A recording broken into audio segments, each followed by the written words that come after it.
तारीख थी 2 जनवरी 2026। उस रात वेनेजुला के राष्ट्रपति निकोलस मादुरो और उनकी पत्नी सिलिया एडेला आराम से गहरी नींद ले रहे थे। उसी रात अमेरिकी सैनिक हेलीकॉप्टर से वेनेजुला की राजधानी कराकस में उतरते हैं, लेकिन इसी दौरान इन लोगों ने ऐसी स्ट्रेटेजी बनाई थी कि वेनेजुला में मादुरो को पता तक नहीं चला। इसी बीच वेनेजुला के राष्ट्रपति निकोलस मादुरो और उनकी पत्नी सिलिया एडिला को उठा लिया गया।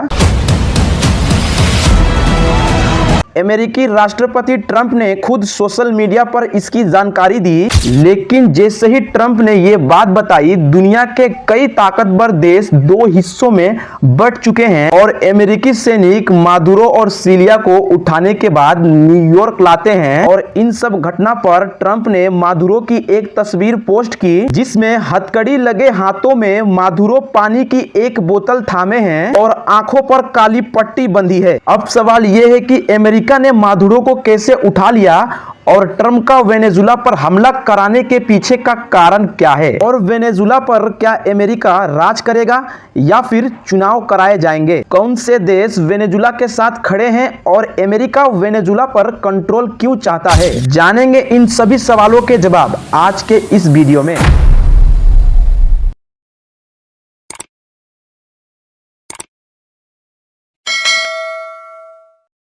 तो आज की वीडियो की शुरुआत अपने पहले सवाल से करते हैं कि कैसे वेनेजुला के राष्ट्रपति मादुरो को अमेरिका ने उठा लिया और क्या स्ट्रेटेजी अपनाई गई थी। देखिए, वैसे तो नए साल के अभी 5 ही दिन बीते हैं कि लोग अभी न्यू ईयर के रेजुलेशन में ही उलझे हुए हैं कि इस साल हमें ये करना है या वो करना है, लेकिन मादुरो का तो अभी न्यू ईयर का हैंगओवर उतरा ही नहीं होगा कि ट्रंप ने इनके नए साल की शुरुआत ही खराब कर दी। अमेरिकी सैनिक ने मादुरो को उनके राष्ट्रपति भवन से उठा लिया। इसकी जानकारी अमेरिकी राष्ट्रपति डोनाल्ड ट्रंप ने 3 जनवरी को सोशल मीडिया पर दी थी और इसी घटना को अंजाम देने के लिए एक ऐसी स्ट्रेटेजी अपनाई गई जिसकी भनक मादुरो और उनकी वाइफ तक को नहीं हुई। दरअसल जब अमेरिकी सैनिक वेनेजुला की कैपिटल में एंटर कर रहे थे, उसी समय अमेरिका ने राजधानी पर मिसाइल से हमला कर दिया और ये हमला सिर्फ राजधानी कराकस पर नहीं था, बल्कि इसके साथ और भी शहर थे जैसे मिरांडा,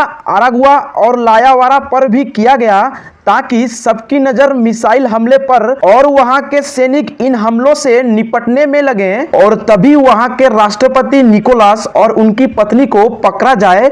और हुआ भी ऐसा ही। यहां मौजूद 7 सैनिक ठिकानों पर एयर स्ट्राइक की गई। उनके सैनिक अड्डों और कुछ खास जगहों को निशाना बनाने का आदेश खुद राष्ट्रपति ट्रंप ने दिया था। और इस हमले पर वेनेजुला के रक्षा मंत्री जनरल व्लादिमीर पाद्रिनो लोपेज ने यह कहा कि अमेरिका ने स्ट्राइक की है, जिसकी वो निंदा करते हैं। वहीं वेनेजुला के पड़ोसी देश कोलंबिया के राष्ट्रपति ने सोशल मीडिया पोस्ट पर ऑर्गेनाइजेशंस ऑफ अमेरिका स्टेट यानी OAS और यूनाइटेड नेशन UN से इस हमले की जांच करने की बात की है, लेकिन ये तो सिर्फ बयान है। असली सवाल इस हमले के बाद ये उठती है कि ट्रंप ने आखिरकार हमला करवाया ही क्यों। क्या ट्रंप मादुरो से नाराज हो गए थे या मादुरो से अमेरिका को खतरा था। ये सबको पता है कि ताकत में वेनेजुला अमेरिका के आगे कुछ भी नहीं है, फिर भी ये हमला हुआ क्यों, चलिए समझते हैं। दरअसल इस हमले के पीछे ट्रंप के 2 मकसद थे। पहला, वेनेजुला में ड्रग्स कार्टेल्स बहुत ज्यादा हेवी हैं,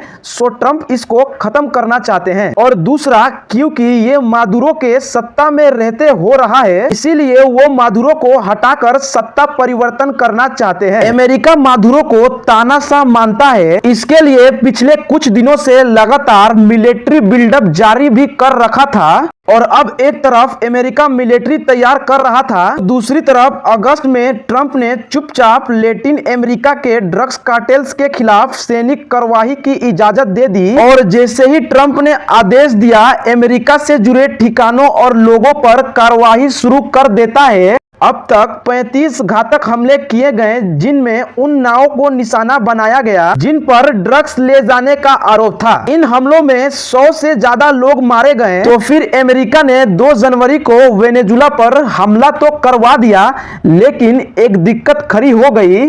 कई कानूनी और सैनिक विशेष शक्तियों ने इस हमले पर सवाल उठाए, क्योंकि ना तो कांग्रेस ने इसकी मंजूरी दी और ना ही वेनेजुला के खिलाफ युद्ध की घोषणा हुई थी। इस मिशन को अंजाम देने के लिए करीब 15,000 अमेरिकी सैनिक वेनेजुला के इलाके में मौजूद थे। इतना ही नहीं, अमेरिका ने हाल ही में कैरेबियाई क्षेत्र में स्पेशल ऑपरेशंस वाले विमान भी तैनात किए हुए थे, क्योंकि वैसे भी अमेरिका से वेनेजुला की दूरी करीब 25,000 किलोमीटर की ही है। अब इस हमले के बाद सबके मन में एक ही सवाल उठ रहा है कि अमेरिका के वेनेजुला के साथ रिश्ता बिगड़ने के कारण क्या है। देखिए, वैसे तो अमेरिका और वेनेजुला के बीच तनाव का कोई भी नया रिश्ता नहीं है, तो फिर ये क्यों हो रहा है। लेकिन उससे पहले देख लेते हैं वेनेजुला के उस संसाधन पर जिस पर नजर ट्रंप की है, और ऐसा हम नहीं, एक्सपर्ट कह रहे हैं। दरअसल वेनेजुला तेल भंडारों के चलते कभी लैटिन अमेरिका का सऊदी अरब कहा जाता था, लेकिन आज उसकी हालत ऐसी है कि गरीब लोगों की कमर टूट चुकी है और लगभग 80 लाख से ज्यादा लोग देश छोड़ चुके हैं। अब सोचिए कि किसी को इस बात पर भरोसा ही नहीं होगा कि तेल के भंडार होने के बाद भी इस देश में गरीबी से लोग देश छोड़ दिए हैं। हालांकि वेनेजुला की ये हालत कोई एक दिन में नहीं हुई है। इस हालात की कहानी 1980 के दशक में लिखी गई थी, जब तेल के दाम गिरने से वेनेजुला में आर्थिक संकट आया था। और हालांकि बीच में कुछ परिवर्तन भी हुआ, राजनीतिक और आर्थिक भी। 1999 में वामपंथी नेता ह्यूगो चावेज राष्ट्रपति बनते हैं, लेकिन 2013 में उनकी मौत के बाद जब चुनाव हुए तब कभी बस ड्राइवर रहे निकोलस मादुरो वेनेजुला के राष्ट्रपति बने। फिर 2018 के राष्ट्रपति चुनाव में भी मादुरो ने गैर कानूनी तरीकों से सत्ता हथियाई। तब अमेरिका सहित 50 से ज्यादा देशों ने विपक्षी उम्मीदवार जुआन गुआइडो को वेनेजुला के राष्ट्रपति के बतौर मान्यता दी थी, लेकिन वेनेजुला पर मादुरो का ही शासन चलता रहा। मतलब इस चुनाव से मादुरो ने तानाशाही वाला तरीका अपनाना शुरू कर दिया था, और इस तरीके से पूरे 5 साल शासन में रहने के बाद राष्ट्रपति बने रहने का इनको अच्छा तरीका लगा। तो फिर मादुरो ने 2024 में भी इसी तरह से चुनाव जीतकर सत्ता हथिया ली। इस बार भी बाकी कई देशों ने सेम रुख अपनाया। यूरोपियन यूनियन के अलावा कई अन्य देशों ने एडमेंडो गोंजालेज को राष्ट्रपति के तौर पर मान्यता दी है। वहीं अमेरिका की वेनेजुला से दिक्कत करने की बात करें तो यह बात तब शुरू हुई जब ह्यूगो चावेज का दौर आया। इनके आने से पहले तो अमेरिका सिर्फ वेनेजुला से तेल खरीदता रहा, लेकिन ह्यूगो के दौर से अमेरिका पर वेनेजुला की अंदरूनी राजनीति में दखल देने के आरोप लगने शुरू हो गए, और 2022 में ह्यूगो का तख्ता पलट करने की कोशिश हुई। इसमें अमेरिका का नाम भी सामने आया था, और मादुरो के दौर में अमेरिका वेनेजुला को लेकर और सख्त हो गया।